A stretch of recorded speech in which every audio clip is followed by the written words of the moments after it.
नमस्कार प्यारे साथियों, स्वागत है एक और नए सेशन में दोस्तों। आज के सेशन में बात करेंगे प्रयोगशाला सहायक सीधी भर्ती परीक्षा 2026 के लिए शैक्षणिक मनोविज्ञान के 15 अति महत्वपूर्ण प्रश्न देखेंगे। ये जो हमारा टॉपिक है शैक्षणिक मनोविज्ञान, तो लेब असिस्टेंट एग्जाम्स 2026 में नया टॉपिक है और इस साल शामिल हुआ है।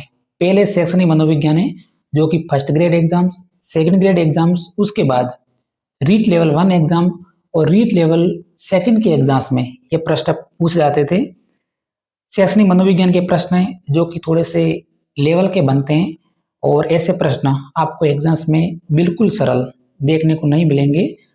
आज की जो हमारी क्लास है कुल 20 प्रश्नों की है और ये जो 20 प्रश्न हैं व्याख्या सहित हैं और आपको कम से कम इस 20 प्रश्न में से अगर आपने 5 से 7 प्रश्नों के आंसर बता दिए तो भी आप अपनी तैयारी का जो लेवल है समझ सकते हैं।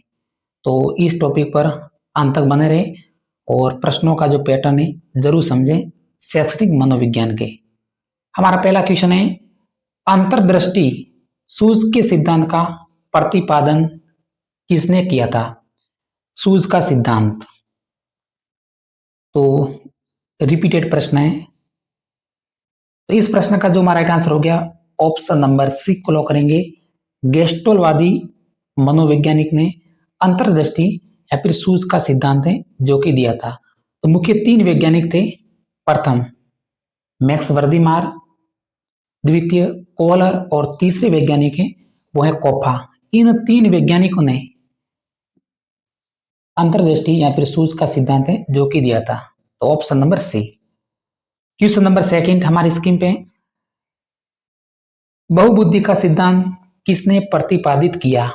बहुबुद्धि का सिद्धांत, मनोविज्ञान में ये 2 सिद्धांत आते रहते हैं एग्जाम्स में। लेब असिस्टेंट एग्जाम्स में दोनों में से एक प्रश्न देखने को मिलेगा। बहुबुद्धि का सिद्धांत दिया था, वो दिया था ऑप्शन नंबर 1 को लॉक कर देते हैं, हावर्ड गार्डनर ने। उसके बाद है संज्ञानात्मक विकास सिद्धांत, तो ये दिया था जीन पियाजे ने। बहुकारक का सिद्धांत दिया था, वो दिया था थॉर्नडाइक ने। अगला प्रश्न है जो कि शैक्षणिक मनोविज्ञान यूनिट फर्स्ट टॉपिक है हमारा सिलेबस में बाल विकास, जिसमें यह जो हमारा प्रश्न है एक बार देखना है, किस अवस्था को वय संधि teenage age of beauty के नाम से जाना जाता है? वय संधि teenage age of beauty वो जाना जाता है ऑप्शन नंबर सी, किशोरावस्था। उसके बाद एक कुछ अवस्था दे रखी है और उनकी समयावधि, जैसे शैशवावस्था 0 से 5 वर्ष के बालकों शैशवावस्था कहलाती है। बाल्यावस्था 6 से 12 वर्ष। उसके बाद है किशोर अवस्था है जो कि 13 से 18 वर्ष। कभी कभी 12 से 19 वर्ष भी आ जाता है एग्जाम्स में, कभी कभी 11 से 17 वर्ष भी आता है किशोर अवस्था। तो इसकी समयावधि आपको यहाँ रखनी है। उसके बाद एक प्रौढ़ावस्था है जो कि 19 वर्ष के बाद। क्वेश्चन नंबर 5 है हमारी स्क्रीन पे, जीवन का सबसे कठिन काल कहलाता है? जीवन का सबसे कठिन काल एक बार रिवीजन कर लीजिए, तो ये जो हमारा काल कहलाता है वो है किशोरावस्था। ऑप्शन नंबर सी को लॉक कर देते हैं, आयु 13 से 18 वर्ष है। उसके बाद है किशोरावस्था को अमूर्त चिंतन की अवस्था भी कहा जाता है। सर्वाधिक काम की प्रवृत्ति इसी अवस्था में होती है और एज ऑफ प्यूबर्टी के नाम से भी जाना जाता है। अगला प्रश्न, प्रश्न है, जीवन का सबसे महत्वपूर्ण काल कहलाता है? जीवन का सबसे महत्वपूर्ण काल शैशवावस्था, बाल्यावस्था, किशोरावस्था या फिर प्रौढ़ावस्था? तो जीवन का सबसे महत्वपूर्ण काल कहलाता है वो हमारा ऑप्शन नंबर 1 को लॉक कर देते हैं, शैशवावस्था 0 से 5 वर्ष की आयु। और इसी दौरान बच्चों का शारीरिक, मानसिक और भावात्मक विकास तेजी से होता है और इसी काल सीखने का आदर्श काल भी कहा जाता है और जीवन का सबसे महत्वपूर्ण काल है ऑप्शन नंबर ए। थोड़ा सा ध्यान रखिए। अगला प्रश्न, क्वेश्चन नंबर 7, जीवन का अनोखा या फिर निर्माणकारी काल कहलाता है? जीवन का अनोखा और निर्माणकारी काल, वो हमारा कहलाता है ऑप्शन नंबर बी, बाल्यावस्था। समूह, दल, टोली की आयु, उसके बाद नेता बनने की इच्छा और मूर्त चिंतन, ये सभी बाल्यावस्था में होते हैं 0 से 12 वर्ष की आयु। तो एक बार देख लीजिए, जीवन का अनोखा काल बाल्यावस्था, जीवन का सबसे महत्वपूर्ण काल वो हमारा शैशवावस्था, जीवन का सबसे कठिन काल है वो हमारी किशोरावस्था है, उसके बाद है वह संधि teenage, age of beauty, वो है हमारा किशोरावस्था। अगला प्रश्न देखते हैं, क्वेश्चन नंबर 8, आधुनिक मनोविज्ञान के जनक माने जाते हैं। आधुनिक मनोविज्ञान के जनक,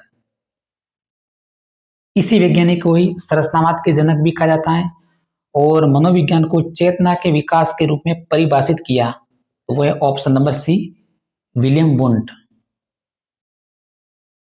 अगला प्रश्न है क्वेश्चन नंबर 9, व्यक्तित्व का मनोविश्लेषणात्मक का सिद्धांत दिया। व्यक्तित्व का मनोविश्लेषणात्मक का सिद्धांत, तो वो दिया था option number C, Sigmund Freud ने। शरीर रचना का सिद्धांत सेल्डन ने दिया था, विशेषक का सिद्धांत केटल ने दिया था और मांग का सिद्धांत है जो कि हेनरी और मुर्रे ने दिया था, तो ऑप्शन नंबर डी। टॉपिक भले हार्ड है लेकिन प्रश्नों को जरूर देखना है आपको, ये प्रश्न जरूर आपको हार्ड लगते होंगे, लेकिन जिन अभ्यर्थियों ने रीट एग्जाम्स दिए, सेकंड ग्रेड एग्जाम्स दिए और फर्स्ट ग्रेड एग्जाम्स दिए, उनको ये प्रश्न बिल्कुल सिंपल दिखते होंगे क्योंकि पूरा मनोविज्ञान का सिलेबस है। लेबस्टेन एग्जाम्स में इस साल शामिल हुआ है ये टॉपिक। 15 से 20 प्रश्न आएंगे। व्यक्तित्व को प्रभावित करने वाला मनोवैज्ञानिक सिद्धांत, मनोवैज्ञानिक कारक है। व्यक्तित्व को प्रभावित करने वाला मनोवैज्ञानिक कारक, अंतःस्रावी ग्रंथियां, परिवार, विद्यालय या फिर रुचि। तो देखिए ये तीन ऑप्शन बिल्कुल अलग दिख रहे हैं ना, परिवार, विद्यालय, रुचि। राइट आंसर हो गया ऑप्शन नंबर ए, अंतःस्रावी ग्रंथियां। अगला प्रश्न है क्वेश्चन नंबर 11, आनुवांशिकता की इकाई है क्रोमोसोम, निषेचित अंडा, जीन या फिर युग्मनज। चलिए जल्दी से लॉक कर दीजिए ऑप्शन नंबर सी, हमने 12वीं क्लास में पढ़ा है, जीन होगा option number C. Next question number 12, निम्न में से व्यक्तित्व मापन की प्रक्षेपी विधि है, प्रक्षेपी, कुछ प्रक्षेपी विधियां हैं जो कि मैंने बता दिया, रोसा परीक्षण, बाल प्रसंगात्मक बोध, वाक्य या कहानी पूर्ति परीक्षण। इसी प्रकार प्रक्षेपी विधि है वो है ऑप्शन नंबर ए को लॉक कर देते हैं, खेल व नाटक विधि। अगला प्रश्न क्वेश्चन नंबर 13, डिसलेक्सिया संबंधित है, डिसलेक्सिया गणितीय अक्षमता से, पठन अक्षमता से, व्यवहार अक्षमता से या फिर मानसिक अक्षमता से। डिसलेक्सिया तो वो संबंधित है ऑप्शन नंबर बी, पठन अक्षमता से। अगला प्रश्न है क्वेश्चन नंबर 14, निम्नलिखित में से सृजनात्मकता की ओर ले जाता है, सृजनात्मकता की ओर ले जाता है, तो वो हमारा राइट आंसर है ऑप्शन नंबर बी को लॉक करेंगे, अभिसारी चिंतन। नेक्स्ट क्वेश्चन है क्वेश्चन नंबर 15 और आज की क्लास का हमारा अंतिम प्रश्न, अल्बर्ट बांडुरा द्वारा प्रस्तावित अधिगम का सिद्धांत है। अल्बर्ट बांडुरा द्वारा प्रस्तावित अधिगम का सिद्धांत है वो ऑप्शन नंबर डी, सामाजिक अधिगम का सिद्धांत। तो हमने कुल 20 प्रश्न में से 15 प्रश्न हैं जो कि आपको व्याख्या सहित बताने की पूरी कोशिश की है, और अगर आपने ये टॉपिक पहली बार देखा है तो थोड़ा सा आपको लेवल के प्रश्न जरूर देखने को मिले होंगे। इसी तरह मिलेंगे अगले सेशन में। धन्यवाद।